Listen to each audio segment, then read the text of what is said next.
Hey everybody, this is Brandon and Kyle, and welcome to BrandonandKyle.com. BrandonandKyle.com. I know you were expecting Fredo and K-Gun, but it's Kyle and I coming to you today from the Leaning Tower of Real Estate in the Colorado Regional Office here in the Denver area. And we just kind of wanted to talk to you about the standards and setting standards and what the difference between being a real estate professional is and just having a real estate license. So we talked about this a little last week, and we'll tie this together with a cool client story, so hang with us. But listen guys, being a professional real estate agent is about telling your clients what they need to hear, not necessarily what they want to hear, right? We've got a lot of people out there that are like this and do a fantastic job, but we've also got some people out there that just have real estate licenses, right? And really don't know much about anything. There's too many of them. Too many of them. But it's our responsibility to train those people up and coach. As a company, as Keller Williams, it's what we're here to do.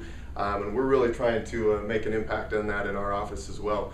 But we want to tell you a story today about what it means to tell a client what they need to hear and not necessarily what they want to hear. So Kyle, tell us a little bit about a recent client of ours and an experience, a rather fun experience we just had. I will tell you about a very recent client of ours who, in the Phoenix market right now, we have it's a little competitive. You'd say a little competitive. We have a reduced inventory. Yeah. We have maybe 7,000 homes to sell a city of 5 million people. Yeah, no big deal. Not a problem. Yep. But we had some clients that were very passionate about wanting to get a certain type of house for a certain price with a certain type of financing.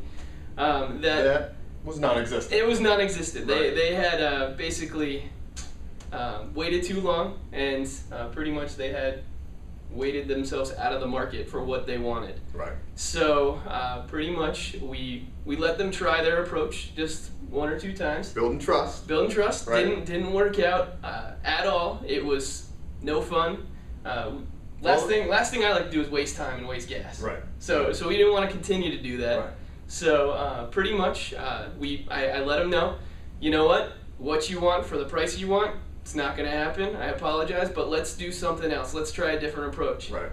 And, it's time to hear yeah. what you need to hear. Yeah. We built the trust bridge. We made that connection. It was time to let them know. And unfortunately, in this situation, we had to take a hard stance and say, listen, you're working with us. We're your consultant. It's time to listen. It was really an interesting conversation. Well, they did end that conversation telling me that they wanted to punch me in the face. Yes. And that's pretty much how they ended it. Yes. How many of you have had a client tell you they want to punch you in the face for acting at the highest fiduciary duties we could have acted in that case? We had to tell them, or they were literally going to wait themselves out of a market, and they almost did. Yeah, but we took a professional approach again.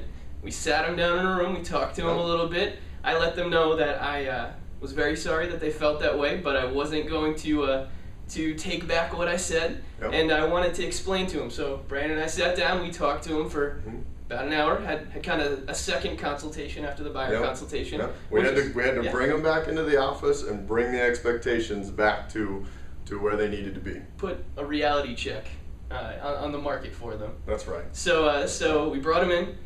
They ended up crying a little bit, getting a little emotional, but it's good. It means they're just passionate, and by the end they were hugging us both, excited for the next chapter. That's right. So we went from punching you in the face to hugging, to giant hugs, kissing babies. Yeah. Oh, all day long. All in one hour session. Yep, 1 hour session. That was a lot of fun, was it not? It was a lot of fun. It was fun because the outcome was true and it was honest. And we do these buyer consultations, and sometimes we got to bring them back in and reel the expectations back in.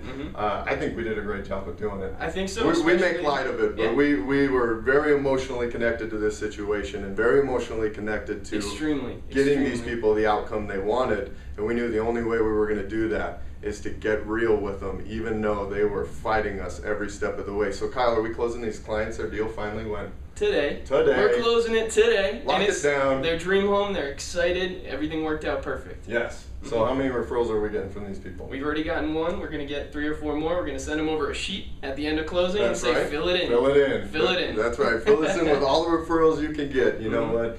And they're going to be so happy to give them to us. We've gone above and beyond for them. We feel good about it. I know they feel good about it.